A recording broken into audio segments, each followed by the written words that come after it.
আমি বাইরের কাছে প্রশ্ন রাখতে চাই। জি জি তিনি শুনছেন, বলুন। ওনরা 12ই ফেব্রুয়ারি নির্বাচনের আগে, ওনরা সংস্কার আগে নির্বাচন পরে, তারপরে গণভোট আগে নির্বাচন পরে, তারপর নির্বাচনের যখন ওনরা আমার এই যে বিএনপি যখন জয় হলো, এখন এই যে ফ্যামিলি কার্ড দিতেছে, ওই ফ্যামিলি কার্ডও পছন্দ হইতেছে না। কোন কার্ডটা দিলে ওনাদের পছন্দ হইতো বলেন দি?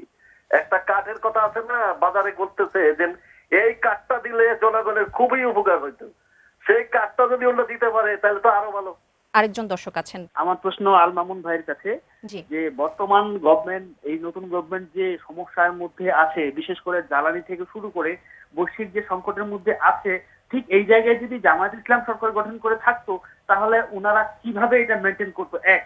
2 নম্বর হচ্ছে যে এই যে সংকটের ফলে মানুষ, সারা দেশের মানুষ যে ভোগান্তিতে আছে, তারা সংসদের মধ্যে গিয়ে কতটুকু রিপ্রেজেন্ট করতে পারতেছে যে বর্তমান বাস্তবে জনগণের যে প্রবলেমটা ফেস করতেছে সেটা কতটুকু রিপ্রেজেন্ট করতে পারতেছে? আর 3 নম্বর হচ্ছে যে বর্তমান যে এই যে একটা রিসেন্ট যে একটা হইলো, পারমাণবিক বিদ্যুৎ কেন্দ্র একটা উদ্বোধন হইলো, তো সেটা যে করা হয়েছিল যে গভর্নমেন্টের আমল থেকে শুরু করে, তখন কিন্তু তার যদিও আমরা এখন বলতেছি যে প্রচুর দুর্নীতি হয়েছিল, কিন্তু কাজগুলো ঠিকই হয়েছিল। কাজগুলো হওয়ার পরেও আইএমএফ এর ঋণ তারা পাচ্ছিল। আর যদিও আমাদের দাবি হচ্ছিল যে অনেক দুর্নীতি হয়েছে, কিন্তু এখন তো নতুন সরকার, এখন তো দুর্নীতিও হয়নি। ইউনূসের আমলে কোনো দুর্নীতি যদি না হয়ে থাকে তাহলে কেন এখন আইএমএফ তাদের ঋণগুলো দিচ্ছে না? জামাত যদি সরকার দলে থাকতো, জামাত কি করতো জানেন? আপনি জানেন, এই যে আপা একটু আগে বললো, আমার বোন একটু আগে বললো যে সরকার বিভিন্ন জায়গায় খরচ কমাচ্ছে, এই গাড়ির বহর কমাচ্ছে, এটা দিয়ে আপনি কত টাকা খরচ কমাতে পারবেন? কিন্তু আপনি জানেন, এই টিআইবির ইলেকশনের আগে টিআইবি একটা রিপোর্ট দিয়েছে, আমাদের 53% বিএনপির যে এমপি, তাদের কাছে প্রায় 17,000 কোটি টাকা ঋণ খেলাপিতে আছে। জামাত যদি প্রথমে ক্ষমতা যেত, জামাত এই যে এমপিরা যারা আইন প্রণয়ন করবে দেশের জন্য, তাদেরকে বলতে তোমাদের ঋণ খেলাপি যে টাকা আছে টাকাটা দাও, এই টাকাটা দাও। আপনি অন্য জায়গা থেকে টাকা নেওয়ার দরকার নেই, আপনি ওই জায়গাটা টাকাটা নেন।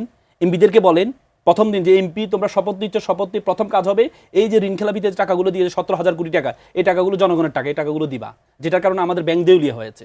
সেটা না করে আমরা কি করেছি? আমরা যে ব্যাংক যে অধ্যাদেশ আছে 18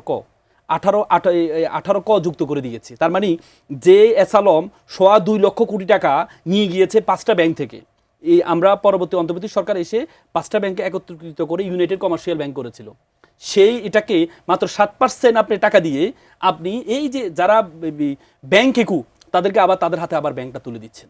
তাহলে আপনি এই কাজটা, এটা এখন কথা হচ্ছে, আমার আরেকজন এই ভাই প্রশ্ন করলেন যে ফ্যামিলি কার্ড জনগণকে দিচ্ছে, আপনারা এত খেপেন কেন? খেপার এখানে উদ্দেশ্য হচ্ছে এটা যে আমার ওই বোন বলেছে না, খেটে খাওয়া মানুষ, ওরা তো আর বুঝে না অন্য কিছু। ওনাদেরকে বোঝানোর দায়িত্ব আমাদের, যে আপনাদেরকে যে মূলা ঝুলাচ্ছে, আপনাদেরকে দেখাচ্ছে যে তোমাকে এলপিজি কার্ড দিচ্ছে, কিন্তু 745 টাকা বাড়িয়ে আপনাকে 500 টাকা এলপিজি কার্ড দেওয়া হচ্ছে। আপনার যে কৃষকরা তার ন্যায্য মূল্য, সেই মূল্য না দিয়ে তাকে কিশোর কার্ড দিয়ে তাকে সন্তুষ্ট রাখা হচ্ছে। স্থায়ীভাবে আপনাকে অস্থায়ীভাবে আপনার কাছে মনে হচ্ছে আপনি লাভবান হচ্ছেন, কিন্তু আপনি যে স্থায়ীভাবে আপনি যে ক্ষতিগ্রস্ত হচ্ছেন, সেই ক্ষতিগ্রস্তটা জনগণকে বোঝানোর দায়িত্ব আমাদের। আমরা জনগণকে বুঝাইতে হবে আপনাদেরকে কার্ড, বারবার কার্ডের কথা। বাংলাদেশের বড় সমস্যা কি এখন কার্ড? আপনি যে কার্ড, আজকে আমাদের 300 শিশু মারা গিয়েছে শুধুমাত্র কিসের অভাবে? এই যে টিকার অভাবে। আপনি তো ওইদিকে এমফাসাইজ করতে হবে।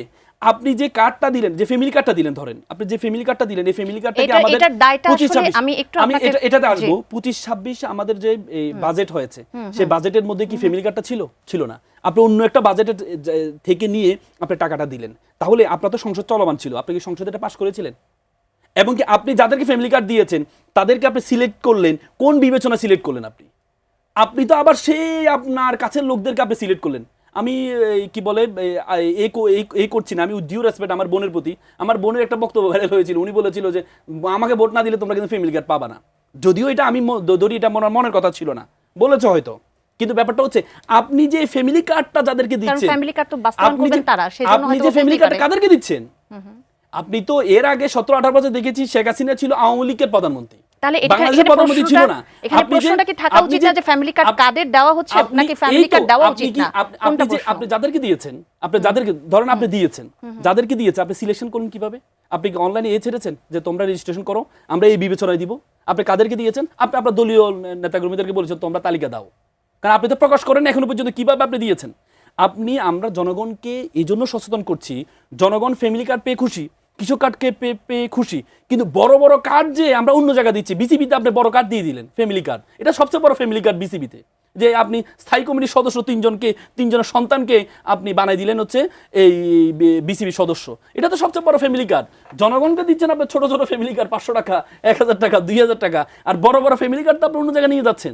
আপনি এই জন্য তো হচ্ছে আমাদের বিরোধী দলের মূল কাজ কি, আপনি যে বলছেন বিরোধী দলের মূল কাজ হচ্ছে আপনারা যেগুলো করছেন, যেখানে ভুল করছেন, সরকারকে যদি আপনি যদি লাগাম না টেনে ধরেন, এর আগে শেখ হাসিনা স্বৈরশাসক হয়েছে কেন, ফ্যাসিজম তৈরি হয়েছে কেন, কারণ তাকে লাগাম ধরার কেউ ছিল না।